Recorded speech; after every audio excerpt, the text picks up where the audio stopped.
જય દ્વારકાધીશ. જય દ્વારકાધીશ. અમૃત પુષ્પ સંશોધક સ્વ દિનેશભાઈ આર વિઠલાણી, દ્વારકાનું કેશોદ વિતરણ કેન્દ્ર અને જુનાગઢ વિતરણ કેન્દ્રથી હું સમીરભાઈ ભીમાણી, મમતાબેન ભીમાણી. આજે આપને એક રિઝલ્ટ મળ્યું છે તો એ ભાઈના મોઢેથી સાંભળીએ. શું નામ તમારું? મારું ગામ છે જુનાગઢ તાલુકાનું ખડિયા ગામ, ચુડાસમા ભાણજીભાઈ પૂંજાભાઈ, ઉંમર 70 વર્ષ. અને શું તકલીફ માટે અમૃત પુષ્પ લઈ ગયા હતા? મને મોઢામાં જમણી સાઈડમાં ચાંદીનો આથી 6 મહિના વર્ષ પહેલા દેખાણું હતું. બરાબર છે. એટલે હું મીઠાના પ્રોગ્રામ કરતો પણ રાહત ન મળી. બરાબર. પછી મેં યુટ્યુબમાં દ્વારકાધીશનું પુષ્પ અમૃતનું જાહેરાત બાજી. બરાબર. પછી જુનાગઢનું સરનામું યુટ્યુબમાં આવ્યું એટલે સમીરભાઈ પાસે મુલાકાત કરી. બરાબર.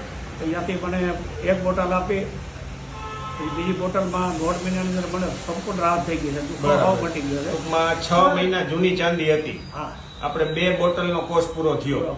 અત્યારે કેટલી રાહત છે એમાં? 100% રાહત થઈ છે. ટૂંકમાં સંપૂર્ણ ચાંદી તમારી મટી ગઈ છે. દુખાવો કાંઈ છે નહીં. બરાબર. ટૂંકમાં અમૃત પુષ્પ ચાલુ કર્યું એ પહેલા શું થતું? તે જરાક સેજ અમને જેવું થતું, દુખતું જરાક. ટૂંકમાં બળતરા થતા અને દુખાવો થતો. અત્યારે સાવ ઓકે થઈ ગયું. ઓકે. દ્વારકાધીશની કૃપા થઈ ગઈ. ઘણું બધું રિઝલ્ટ કહેવાય. દ્વારકાધીશની કૃપા પહેલા. હા, જય દ્વારકાધીશ. જય દ્વારકા.